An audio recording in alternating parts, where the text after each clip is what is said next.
When it comes to platform games, Sega had some heavy hitters to their name in the 16-bit era. Sonic the Hedgehog, Ristar, Castle of Illusion, Dynamite Headdy and Rocket Knight Adventures are just a few from that generation, and there's many more to choose from. But when it comes to the Saturn, Sega bizarrely floundered when it came to platformers. You really don't think of platform games when you think of the Saturn. Maybe it's because the PS1 was racing ahead of the competition at this point, especially when it comes to 3D platformers, but I thought it would be fun to check out some 3D platformers for the Saturn and see how they stack up. Croc Legend of the Gobbos is one such platformer, and it also released on PS1 and PC.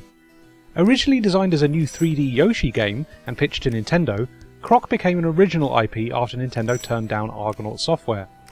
The game was developed simultaneously for PS1 and Saturn and released in September 1997. The PC port would follow in November 1997.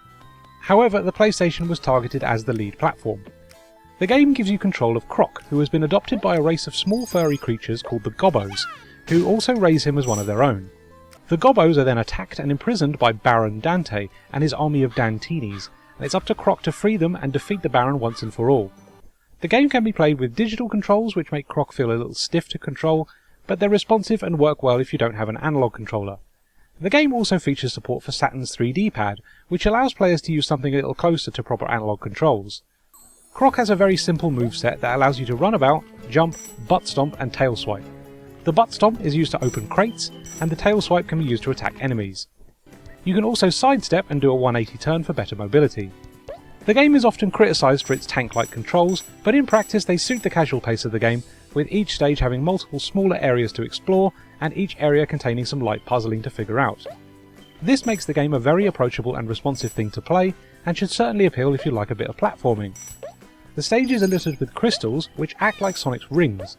As long as you have one crystal you can take a hit, but get attacked with no crystals and you'll lose a life. Imprisoned Gobbos are also hidden around the stages, and it's up to you to free them from Baron Dante's evil clutches. There's also an optional bonus area to every stage. Find all 5 coloured crystals in a stage and you get access to an extra area where you might earn extra lives or free another Gobbo. There are some minor differences between the Saturn port and the PS1 and PC versions that make it an ever so slightly inferior port. The main one is there's a rendering bug in the PAL and US NTSC ports that cause non-textured polygons to completely disappear.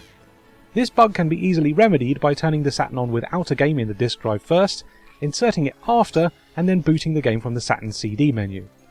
Other than that, the differences are minuscule. Shadows are drawn with dithering like a lot of Saturn games, the overall look of the game is somewhat darker, and the resolution is a tad lower.